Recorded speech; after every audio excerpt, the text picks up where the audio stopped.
quelle est la chose que nous, les gens du monde entier, les 7,9 milliards de populations du monde entier, la seule chose en commun que nous tous nous cherchons là, c'est quoi? On a un seul problème que nous sommes à la recherche. Chaque jour quand on se lève le matin, on cherche cette chose-là jusqu'à aller dormir. Que tu sois un blanc, que tu sois un noir, que tu sois un asiatique, que tu sois un arabe. Nous cherchons un seul dénominateur commun. Un seul problème que nous cherchons à résoudre là, c'est quoi?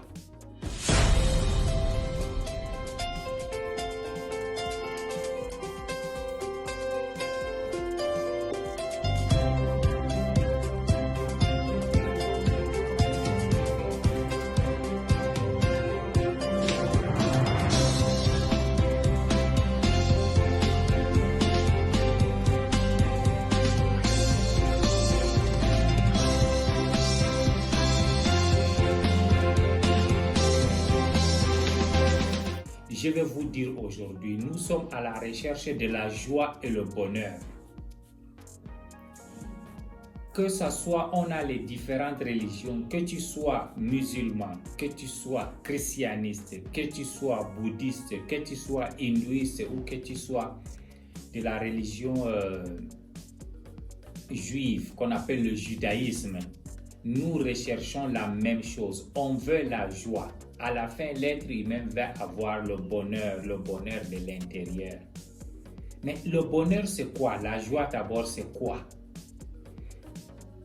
À court terme, la joie, c'est quand ton équipe de football a gagné, quand tu as un peu d'argent, quand tu es assis avec ta famille, quand tu es avec les amis, quand tu voyages, quand tu as réalisé à finir ta maison, quand tu as réalisé ton rêve acheter une voiture, quand tu as réalisé ton rêve à créer ta société, quand tu as décroché un grand contrat, quand tu as trouvé un boulot, quand tu as trouvé une promotion, quand tu as trouvé une femme pour marier, quand tu as trouvé un enfant.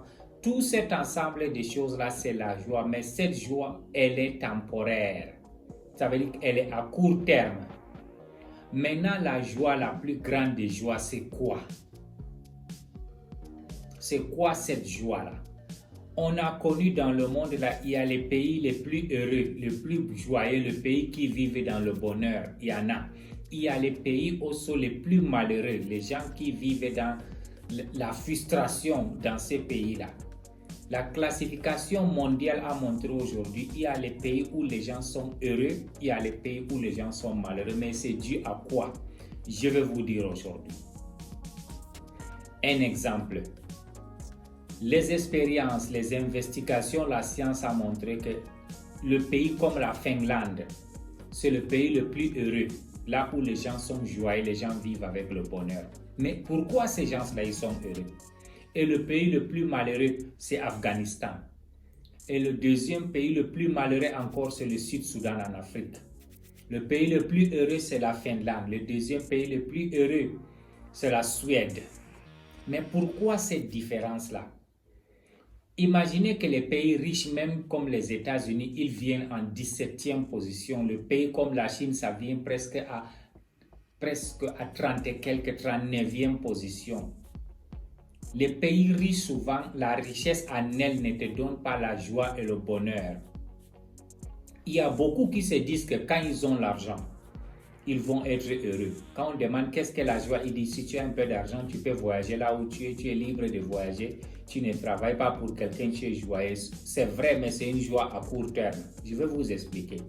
Quand tu vois quelqu'un, il a placé l'argent en elle comme sa source de joie, ça veut dire que c'était une personne qui souffrait, qui ne parvenait pas à résoudre les petits besoins, les b.a.-ba à la vie normale. Mais le moment où il a ces choses-là, une vie normale, il peut manger, payer sa maison et tout, cette joie, elle va disparaître. Parce qu'il y a que quelqu'un qui est pauvre, qui n'a pas de moyens, qui trouve que l'argent est la source de bonheur. Et dès qu'il trouve cet argent, il ne devient pas heureux. Alors, la joie, c'est quoi? Être heureux, c'est quoi? En anglais, il dit « What is happiness ?» Alors, quand tu arrives dans un pays où tu trouves ce pays-là, c'est un pays où la population est heureuse. Et le monde entier vote pour ça, trouve que c'est une population heureuse. Si c'est en Afrique, le pays le plus heureux, c'est l'île Mauritius. Si c'est en Europe, le pays le plus heureux, c'est la Finlande. Si c'est en Amérique, que ce soit du nord ou du sud, le pays le plus heureux, c'est la Costa Rica.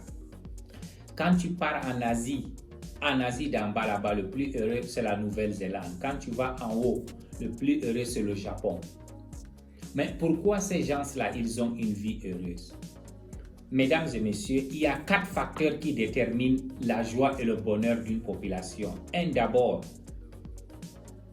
la satisfaction de la vie en elle. Ça veut dire que le peuple qui vit sur cet endroit, ils sont satisfaits. Ça veut dire qu'il a un bon travail, il a la confiance en soi, il est dans son pays et l'argent qu'il gagne lui permet de résoudre ses besoins. On appelle ça life satisfaction de la vie en elle.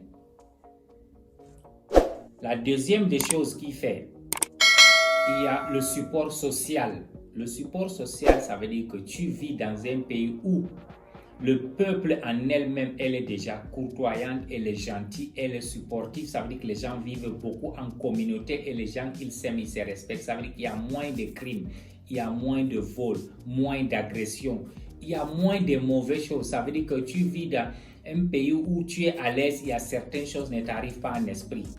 Mesdames et messieurs, nous tous, nous savons que dans nos pays africains aujourd'hui, la nuit, les gens ne dorment pas. Tu as peur même que tes enfants sortent en route pour jouer. Toi-même, tu as peur de revenir en retard. Ça veut dire que cette peur-là, ça diminue même l'espérance de vie de l'être humain. Maintenant, le gouvernement en elle joue plus de 50% de la joie de la population. Je peux dire même 75%. Vous voyez, il y a le choix de faire sa vie. Ça veut dire que si tu es en train de faire un travail que tu n'aimes pas, ça c'est le troisième aspect. Tu vas changer ce travail-là. Ça veut dire que si tu es dans un mariage où tu n'es pas heureux, tu es libre de quitter le mariage. Ça c'est le troisième aspect. Le quatrième aspect, c'est la corruption.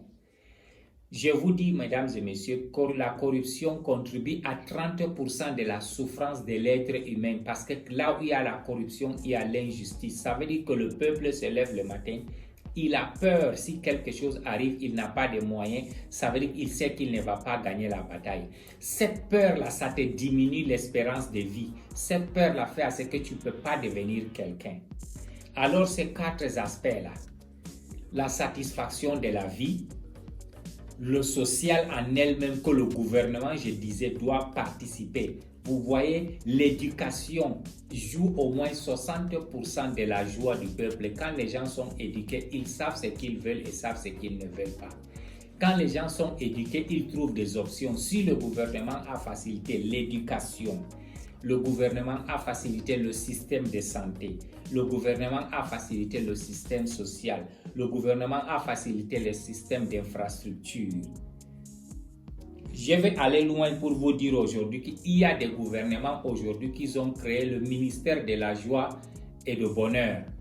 Ça veut dire qu'ils passent tout leur temps à pomper de l'argent pour rendre leur peuple heureux. Quand le peuple il est heureux, le développement se suit. Aujourd'hui, dans les pays arabes, les Émirats arabes unis sont reconnus le peuple le plus heureux du monde arabe parce que leur gouvernement a mis tout à leur, que ce soit leur éducation, système de santé, leur système de sécurité, la justice. Ça veut dire qu'un Émirati, quand il est chez lui, il sait qu'il n'y a rien qui peut l'arriver. Ça veut dire qu'il a une confiance. Ça veut dire qu'on dit en anglais, the get is back. Ça veut dire que les gens sont derrière lui. Il n'y a rien qui peut rendre l'être humain plus fort dans ce monde-là quand il y a les gens derrière lui, qu'il peut compter, qu'il a confiance, ces gens-là seront là pour lui.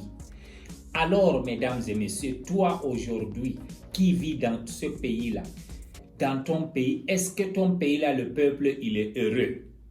Pose-toi la question. S'ils ne sont pas heureux, les facteurs, c'est dû à quoi? Est-ce que c'est la satisfaction de la vie, il n'y en a pas. Le système social en elle-même, il n'y en a pas. Avant, même les Blancs savaient que les Africains sont heureux parce qu'on était social. Mais maintenant, on commence à perdre ce social-là. Est-ce que les gens ont le choix de leur vie. Ça veut dire quand ils n'aiment pas quelque chose, ils peuvent laisser échanger. Quand ils n'aiment pas une union, une association, ils peuvent quitter. Ou la corruption. Les 4 choses-là, ça détermine la joie et le bonheur de la population. Si les 4 choses-là vont, ça veut dire que le peuple, il est heureux. Les gens pensent que forcément le développement structurel, les buildings, les routes peuvent rendre la population heureuse. Non, il y a des facteurs qui jouent. Si ces facteurs-là ne sont pas là, ça ne peut pas marcher. Les États-Unis est le pays le plus riche du monde, mais les États-Unis, il est le 17e dans les rangs mondiaux de peuples heureux. Pourquoi? C'est parce qu'ils n'ont pas mis certaines choses en pratique. Aux États-Unis, aujourd'hui, quand tu as de l'argent, tu fais ce que tu veux. Par contre, en Finlande, tu ne peux pas. Ça veut dire que le monde, elle est sociale, elle est égale. Ça veut dire qu'il n'y a pas trop de l'injustice. Parce que l'injustice, c'est ça qui fait souvent les gens ne sont pas heureux. L'expérience avec la science et la recherche a montré que quand vous voyez quelqu'un d'un mauvais augure, ça veut dire qu'il est un bandit, un terroriste, un tueur. Quand on part investiguer derrière, on trouve que cette personne-là a grandi dans le social où il n'y avait pas de support. Ça veut dire que où son parent, son père ou sa mère ne l'aimait pas, il avait trop de pression jusqu'à il a perdu l'amour de l'être humain. C'est pour ça qu'il est devenu un sanguinaire. Tous les gens que vous voyez qui commettent des grandes atrocités dans le monde entier, ils n'avaient pas de support social.